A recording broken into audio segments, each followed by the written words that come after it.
Hello, this is another episode of Straight Talk with Sergeant Chuck. Let me ask you a question. Do you know what you don't want to be? Very important question. Helps you nail down to what you really want to do and be with your life, your business, your career, whatever. I'm going to tell a little story from my past life.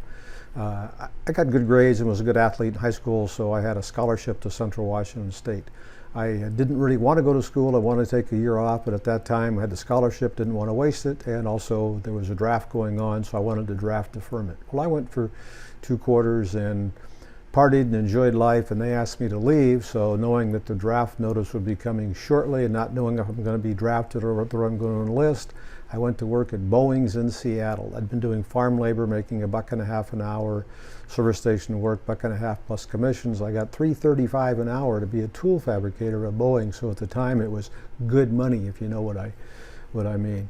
It was just a shitty job, no other way around it. I knew at that time I never wanted to do factory work.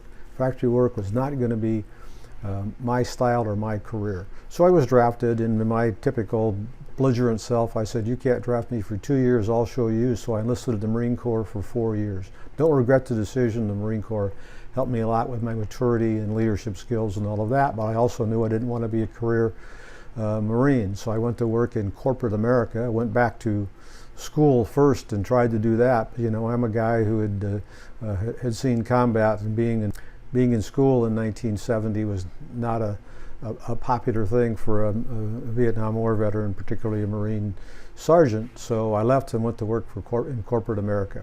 Went to work for the Gates Rubber Company. Great company, progressed through the company quickly, but I knew I also did not want to work in corporate America. I had entrepreneurship in my heart, and I could tell because I would call on my customers and say, I could do that better than they could. I could do that better than she could, whatever the case may be. So I had the opportunity to become an entrepreneur, and I've been one for 43 years now and never looked back.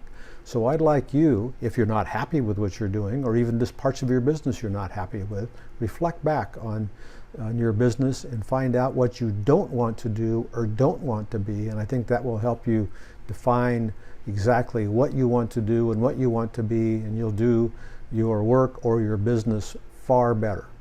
It's just sometimes you have to know what you don't want to get what you want. Now here's my commercial. Love for you to check out the Arizona Marketing Association. Go to tryazma.com. Again, tryazma.com. You'll have an opportunity there to get a 30-day trial membership for $1 and see all we have to offer. Really, the benefits are fantastic. Also, I have room in my schedule for 1 or 2 coaching or consulting clients. I'm damn good at it. I have sold over $500 million worth of goods and services in my career, and that experience can help almost any business owner if you're tough enough to work with a real Marine Sergeant combat vet. I'm joking, of course, but think about that. Thanks for watching, and we'll catch you next week.